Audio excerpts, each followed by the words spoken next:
देखो, मैं तो अंधविश्वास पाखंडवाद का मजबूती से विरोध करता हूँ। हम लोग तैयार करते हैं, वो इस अंधविश्वास पाखंडवाद की भेंट चढ़ जाती है। इसकी वजह से महिलाओं पे बहुत सारी जगह पे हिंसा होती है। कई जगह से अंधविश्वास पाखंडवाद की वजह से बच्चों की बलि दी जाती है। कई जगह पे महिलाओं को डायन और तमाम तरह की चीजें कह के उन पे हमला किया जाता है। तो अंधविश्वास पाखंडवाद से ना कभी किसी का भला हुआ ना आगे होगा। इसलिए हमें से जितना जल्दी हम इसको त्याग दें। डॉक्टर बाबा साहब अम्बेडकर ब्रांड है। आज उनकी विचारधारा, उनकी शक्ति से इतने लोग प्रभावित हैं कि उनके बगैर भारतीय राजनीति संभव ही नहीं है। इसलिए चाहे सत्ता पक्ष हो या विरोधी पक्ष हो, सबको बाबा साहब अम्बेडकर की जय जयकार करनी पड़ेगी, चाहे वो उनके रास्ते पे चले ना चले। मेरा विश्वास है कि उनके रास्ते पे चलने वाले लोग, जिस दिन बाबा साहब के सपनों का देश बनेगा, उस दिन देश वाकई में सोने की चिड़िया बनेगा। खुशहाल।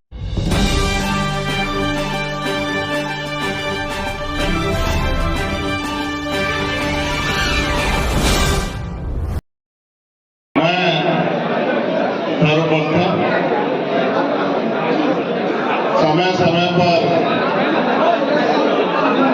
दुनिया में जन्मे सभी संतों, गुरुओं और महान पुरुषों को नमन करता है। बहुत सारे महान पुरुषों के चित्र इस प्रांगण में लगे हुए हैं और जिस कारण से आज यहाँ आना हुआ, हालांकि ये बड़ा तकलीफदेह है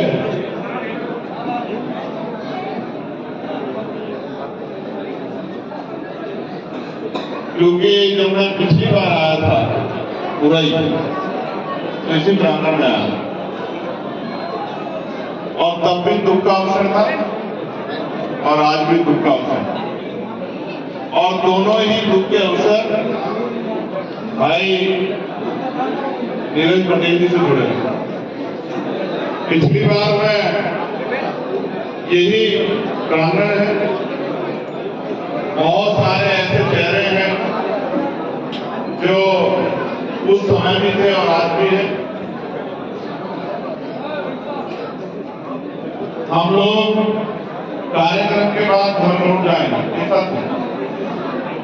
और फिर से अपने अपने काम में बिजी हो जाएंगे, लेकिन मेरे वैचारिक भाई नीरज पटेल जी दो बातें जो बहुत इंपॉर्टेंट है, ये कि आपको और पूरी जिंदगी ये यादें सताएं। ये इतना बड़ा कष्ट है कि पिछले 2 साल में दोनों ही अभिभावक, माँ भी और पिताजी, आपको छोड़ के इस दुनिया से चले गए। ये बहुत बड़ा कष्ट है। कहते हैं जो खोता है उसी को एहसास होता है। मैंने पिता खोए तो मुझे एहसास है कि पिता क्या हो। कितने वीडियो बुरी बात ये है 3 घंटे के तो हो ही जाएंगे, हम 1-1 घंटे का चलाते कि मेरे पिताजी भी कैंसर से जो है डालना उनकी डेथ है। और जब ये बीमारी का पता लगा तो पता लगते ही चिंता मन में पैदा हुई। एक और दुख जो है वो हमारे परिवार के ऊपर पड़ा। मैं स्मृति से भाई नीरज पटेल जी के जो पिताजी थे राजेंद्र निरंजन जी, जो आज इस दुनिया में नहीं है, मैं उनको अपनी आदरांजलि भेंट करता हूं और पूरे परिवार के लिए शोक संवेदना और कुदरत से प्रार्थना करता हूं कि उनको दुख सहने की शक्ति जरूर प्रदान करें। हालांकि नीरज भाई क्योंकि वो बहादुर आदमी है, टीम बदलाव की एक बहादुर टीम है, उन्होंने इस दुख के अवसर को भी लोगों के लिए शुक्र, उनकी परेशानी को खत्म करने का, भविष्य में उनके दुख दर्द को कम करने वाला दिन बना दिया। इसके लिए मैं उनकी सोच को भी बहुत बहुत धन्यवाद देता हूं। एक ऋण और है मेरे ऊपर, ये मैं और नीरज भाई जानते हैं कोई दिन होता होगा कि हम लोग बात नहीं करते, कोई दिन होता होगा, लेकिन पिछले 1 महीने में कोई दिन होगा जिसमें हमारी बात नहीं होगी, क्योंकि पिताजी की परेशानियों के साथ वो इतने जुड़े हुए थे। मुझे रोज उनकी कहीं ना कहीं किसी बात में आवश्यकता पड़ती है, कभी कुछ जानने के लिए, कभी कुछ पूछने के लिए, कभी कुछ बताने के लिए, क्योंकि देश में रोज हलचल होती है, कभी किसी स्टेट में, कभी स्टेट में। मैं भी ये सोचता था कि ऐसे समय में कैसे बात हो पाए। मैसेज डाल देता था तो कभी 1 दिन बाद मिलाई, कभी 2 दिन बाद मिलाई, और इस बीच में मैं भी खुद को बिजी रखने वाला था, क्योंकि मैं जब देखने के लिए आया था पिताजी को और मैंने उनकी हालत देखी, हालांकि मैंने हमारे परिवार और बेटा भाई मैंने सोचा कि कहा था कि ठीक हो जाएंगे, लेकिन मैंने ये भी कहा था आपको मैसेज लिखने की हिम्मत रखना, क्योंकि आपके ऊपर दुख के बादल पड़ना। मैं समझता हूं कि भाई नीरज ने अपनी तरफ से पूरी जितनी कोशिश को कर सकते थे बेहतरीन को कोशिश की। मैं ये भी देखता था इस बीच में कार्यक्रम में आना जाना, बहुत सारे आयोजन, बहुत सारे कार्यक्रम मिस किए होंगे, और मैं ये भी देखता था कि सामाजिक जिम्मेदारी के साथ पारिवारिक जिम्मेदारी को भी एक बहादुर योद्धा ने कितना निभाया है। कई बार मैं इनसे कहता था कि क्या कार्यक्रम में तो कल पिताजी को लेकर जाना है, बैठ कराने हैं, बीच बीच में जो और चीजें हुई, पानी निकलवाना है। मैं उस दर्द को समझता हूं, क्योंकि ये दर्द मैंने 2011, 12, 13 में था, और मेरे और मेरे भाई जैसे लोगों के लिए तो पिता हीरो के साथ है, तो परेशानियों को दर्द करनी हो तो हम लोग को बहुत दर्द करता है। मैं भाई गिरी से कहूंगा वो बहादुर आदमी है, और हम जैसे बहुत सारे साथी उससे प्रेरणा लेते हैं। हालांकि ये भावुकता का दुख का विषय है, लेकिन भावुकता के साथ ही हिम्मत के साथ आगे बढ़ना, बहादुरी के साथ आगे बढ़ना, और जो विश्वास हम लोगों में ये बहुजन समाज के लोग करते हैं। अभी नंदनी यहां से चले गए, समय की कमी, आपको कह रहे थे कि उत्तर प्रदेश में बहुत नाम कमाएंगे का बिल्कुल सच नहीं है। जहां तक मैं जानता हूं देश का कोई कोना नहीं है जहां नीरज पटेल को पसंद करने वाले लोग,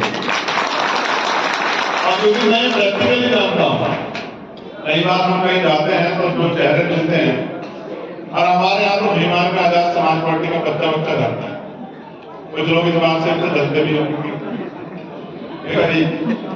नीरज पटेल जो है वो भाई के बहुत करीब है, लेकिन क्या करूंगा, मैं मानता हूं कि अपनी एक मां की पेट से जन्म लिया, लेकिन मेरे वैचारिक भाई है तो खून से भी ज्यादा गहरा रिश्ता, और मेरा खून वैसे भी बहुत ज्यादा है, और रिश्ता जब जोड़ लेता हूं तो फिर रिश्ता टूटता है। मैं आज ये भी प्रार्थना करूंगा कि महापुरुषों का आशीर्वाद है, किसी तरह से बहुजन समाज में भी एक रिश्ता बन जाए, वैजाति के साथ की वो एक दूसरे के साथ खड़े हुए लड़ाई हो रही बात नीरज भाई के ऊपर कर्तव्य में बहुत जिम्मेदारी है, उनको अपनी लेखनी के माध्यम से, अपनी वीडियो के माध्यम से बहुत लोग की लड़ाई लड़नी है। उनके लिए मैं महापुरुषों से प्रार्थना करता हूं कि उनको शक्ति मिले, और वो जो काम कर रहे थे उसको बेहतर करते रहेंगे। और मेरी बहनें और हमारा परिवार जो सामने बैठा है, चाचा जी, चाची जी, बहनें, भाभी, उन सबके लिए भी मैं प्रार्थना करता हूँ कि महापुरुषों का आशीर्वाद उनके भी हो, वो एक दुख तकलीफ से निकल पाए। ऐसा नहीं कि संजय भाई, एसके सिंह भाई, AK सिंह भाई, ये सब भी और जितने यहाँ लोग बैठे परिवार ही, मैं समझता हूँ कि खून से बड़े रिश्ते वैशाली के रिश्ते हैं, और ये हमने कमाए हैं। हम लोग अगर एक दूसरे से मिले हैं तो वैशाली की वजह से मिले, क्योंकि पहली बार जब हम मिले थे, ये साहब मेरा इंटरव्यू करने आए तो मेरे जूते, मेरी घड़ी, मेरे कपड़े बड़े ध्यान से देख रहे थे कि आपने नकली तो नहीं।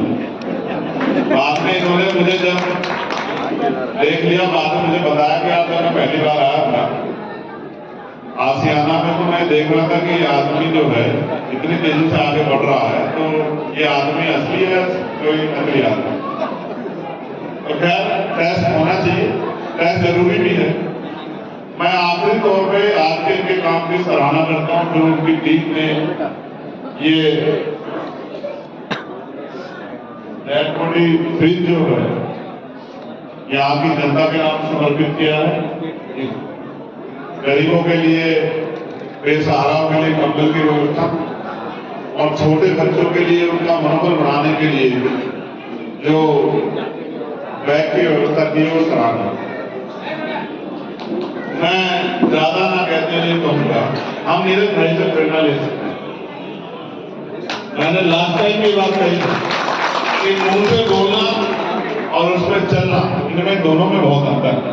मुंह से कोई भी बोल देगा, आप किसी को माइंड दे दो तो ये बताएगा कि मैं साधु हूं और आपको साधु बनना है, मैं मिशनरी और आपको मिशनरी बनना है, लेकिन उसमें चलना ये गर्म सलाखों पे चलने जैसा, क्योंकि जब अपने ऊपर बीतती है ना तब उसको सामना करना पड़ता है। राष्ट्रपिता ज्योतिबा फुले ने कहा है कि पहला विरोध परिवार से होता है, रिश्तेदारों से होता है, दोस्तों से होता है। इन परिस्थितियों में मैं तो माँ वाले किसी को जानता हूँ कि पिताजी से लेके और पूरे परिवार को कैसे सहमत करना पड़ा था, लेकिन ये कदम जो नीरज भाई ने उठाया, आज यहाँ बैठे हजारों नौजवान इस बात से सीख लेके इस अंधविश्वास और पाखंडवाद को त्याग सकते हैं और इस अंधविश्वास पाखंडवाद को त्याग कर वैज्ञानिक दृष्टिकोण पर आगे बढ़ सकते हैं।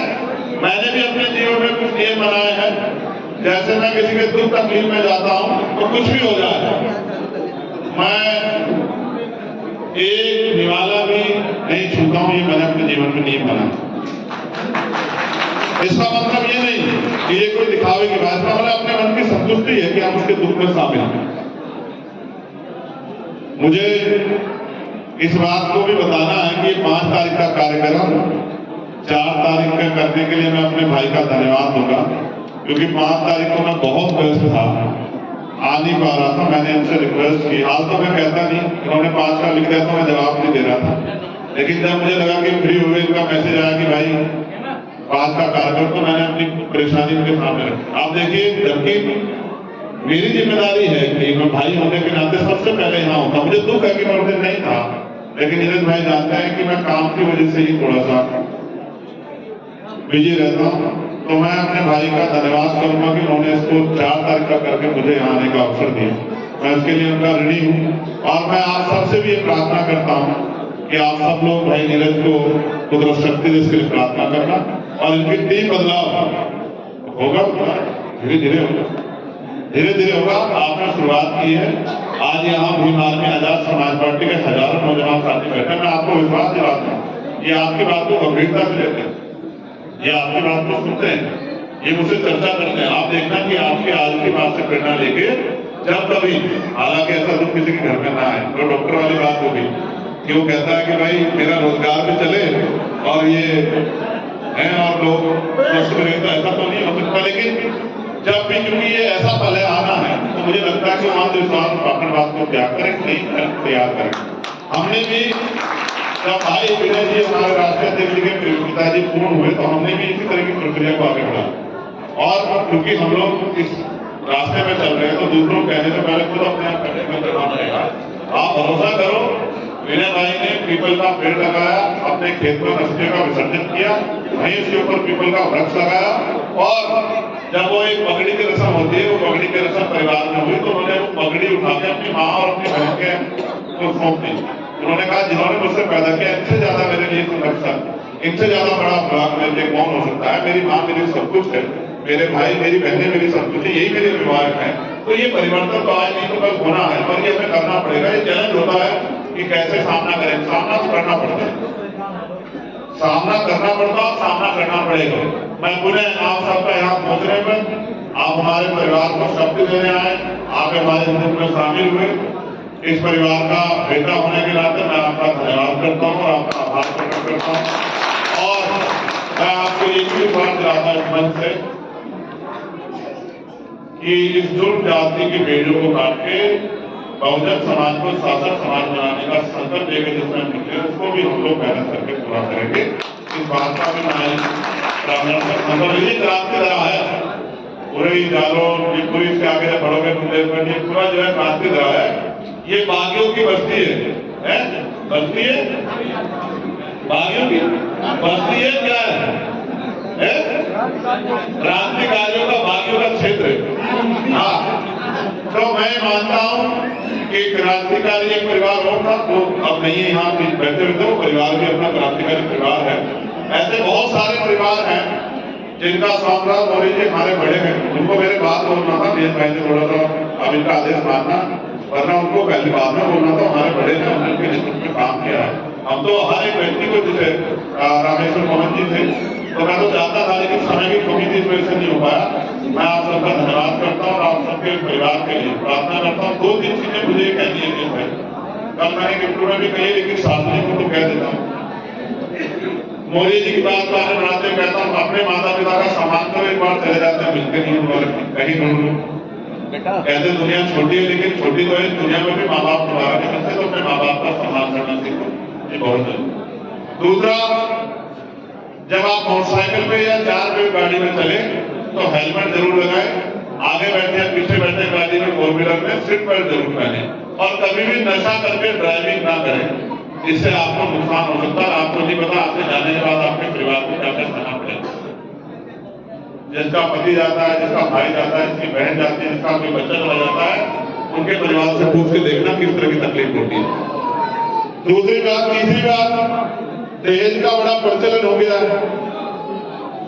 दहेज चाहिए, जो भी कामयाब होता है उसको दहेज चाहिए। इससे सोसाइटी में जो एक अपलिफ्ट हो रहा था, अपलिफ्टमेंट हो रहा था कि भाई एक तरफ कोई कामयाब हो गया और गरीब परिवार का हाथ पकड़ ले तो दोनों परिवार आगे बढ़ जाए, वो बंद हो गया क्योंकि अमीर अमीर के रिश्ते नाते करने लगे। तो ये जो ऐप था, ये बुराई थी, ये पहले बड़े लोगों में थी, अभी हम लोगों में भी आगे बढ़ते समाज के लोगों में। कोई नौकरी रोजगार लगेगा तो नौकरी वाली लड़की ढूंढेगा, चलो उससे भी ना मिले तो कहेगा उसके बाप को कि मुझे अंगूठी चाहिए सोने की, मुझे गाड़ी चाहिए, मुझे ये चाहिए, मेरे मेहमान आएंगे। तो भाई कहाँ जाओगे, कहाँ से बताएगा? घर बेचे, जमीन बेचे, कर्ज ले, उसको उतारता रहे, कहाँ का बदलाव होता है। तो ये बुराइयां हैं, बुराइयों को त्यागना चाहिए। जैसे यहाँ कुछ बुराइयों का आज आपने त्याग दिया तो कुछ और बुराइयां हमारे अंदर है, उनको भी त्यागना चाहिए। और एक विशेष मेरा अनुरोध ये है कि बहन बेटियों के सम्मान की रक्षा जो है हमारे लोगों को बढ़ चढ़कर करनी चाहिए। ये दायित्व अपने कंधों पर उठाना चाहिए, क्योंकि बहन बेटियां ही घर का सम्मान होता है। मैं अपनी बात को समाप्त करता हूँ और उन्हें भाई नीरज जी के लिए, पूरे परिवार के लिए मैं आपसे प्रार्थना करता हूँ और उनके काम की सराहना करता हूँ और उनको शक्ति मिले इसके लिए जो है निरंतर हम लोग इस लड़ाई को लड़ते हैं। बहुत बहुत धन्यवाद। जय भीम, जय भारत, जय संविधान, जय मंडल, जय जोहार, जय लोकतंत्र, जय विज्ञान और टीम बदलाव जिंदाबाद। भाई नीरज और उनकी पूरी टीम का बहुत बहुत आभार। आप सबके लिए शुभकामनाएं। बताओ नीरज भाई कह रहे थे कि पटेल, अम्बेडकर के बिना इस देश की कोई राजनीति नहीं हो पाएगी। नीरज उसी को भाई आगे- पटेल ने जो पहल सुलझाई, आप सर समाज को क्या संदेश देना चाहते हैं? देखो, मैं तो अंधविश्वास पाखंडवाद का बहुत मजबूती से विरोध करता हूँ। जी सर। हम लोग इसी में फंसे हुए हैं और इसकी वजह से हम लोग वैज्ञानिक दृष्टिकोण को नहीं, उस पर नहीं चल पा रहे। उसका खामियाजा ये होता है कि जो कुछ हम लोग तैयार करते हैं वो इस अंधविश्वास पाखंडवाद की भेंट चढ़ जाती है। इसकी वजह से महिलाओं पे बहुत सारी जगह पे हिंसा होती है, कई जगह से अंधविश्वास पाखंडवाद की वजह से बच्चों की बलि दी जाती है, कई जगह पे महिलाओं को डायन और तमाम तरह की चीजें कह के उन पे हमला किया जाता है। तो अंधविश्वास पाखंडवाद से ना कभी किसी का भला हुआ ना आगे हुआ, इसलिए हमें से जितना जल्दी हम इसको त्याग दे उतना अच्छा है और हम उम्मीद करेंगे आज की इस नई पहल से एक बहुत बड़ा बदलाव हो। सर वो अम्बेडकर जो एक मैं स्पष्ट रूप से कहना चाहता हूँ मोदी को क्यों कि जरूरत पड़ी? डॉक्टर बाबा साहब अम्बेडकर ब्रांड है। आज उनकी विचारधारा, उनकी शक्ति से इतने लोग प्रभावित हैं कि उनके बगैर भारतीय राजनीति संभव ही नहीं है। इसलिए चाहे सत्ता पक्ष हो या विरोधी पक्ष हो, सबको बाबा साहब अम्बेडकर की जय जयकार करनी पड़ेगी, चाहे वो उनके रास्ते पे चले ना चले। मेरा विश्वास है कि उनके रास्ते पे चलने वाले लोग, जिस दिन बाबा साहब के सपनों का देश बनेगा उस दिन देश वाकई में सोने की चिड़िया बनेगा, खुशहाल। नीरज भाई पटेल की पहली ये अब जाने